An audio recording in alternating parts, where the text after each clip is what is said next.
কোরবানি কোনো ভোগ বিলাসিতার জিনিস নয়।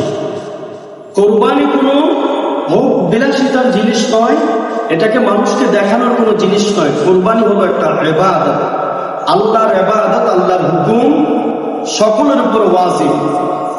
সকলেই এই ওয়াজিব মানতে হবে।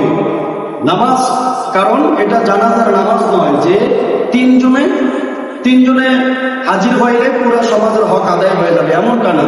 আজকে আমরা কোরবানিটাকে এমন ভাবে নিয়েছি, 3 সন্তান উপার্জন করে 3 সন্তানের অনেক টাকা পয়সা আছে, কিন্তু দেখা গেল কোরবানির সময় এটাকে জানাজার মতন বানায় নাই।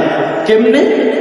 কোরবানি ফরজ, বড় সন্তান ইনকাম করে বড় সন্তানের উপরে কোরবানি ওয়াজিব, মেজ সন্তান টাকা ইনকাম করে মেজ সন্তানের উপরে ওয়াজিব, ছোট সন্তান ইনকাম করে ছোট সন্তানের প্রতি ওয়াজিব।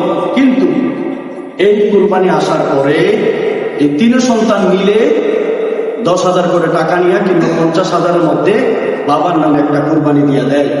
এটা কোনো ওয়াজিব নয়। তাহলে তোমরা যে 3 সন্তান, তোমাদের উপরে যে কোরবানি ওয়াজিব, তোমাদের আমল কোথায়? তোমরা আমল করলা কোথায়? তোমার বাবার উপরে এখন আর ওয়াজিব নয়, সে ইনকাম করে না, তার উপর ওয়াজিব নয়।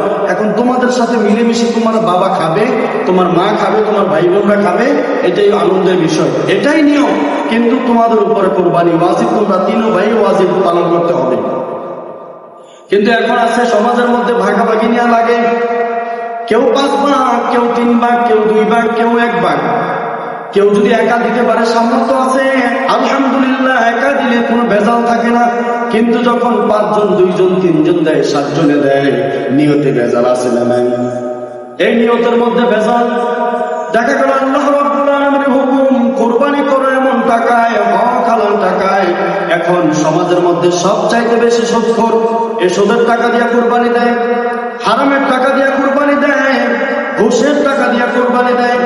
খোদার কসম, কেউ যদি এমন করে, 12 মাস কিন্তু আমরা গোশত খাই, 12 মাস কিন্তু কোরবানির গুণ নয়, 12 মাস কিন্তু গরু জবাই করা হয়, 12 মাসই গোশত খাওয়া হয়। তাহলে বোঝা গেল 12 মাসের গোশতের সঙ্গে কোরবানির গোশতের কোনো সম্পর্ক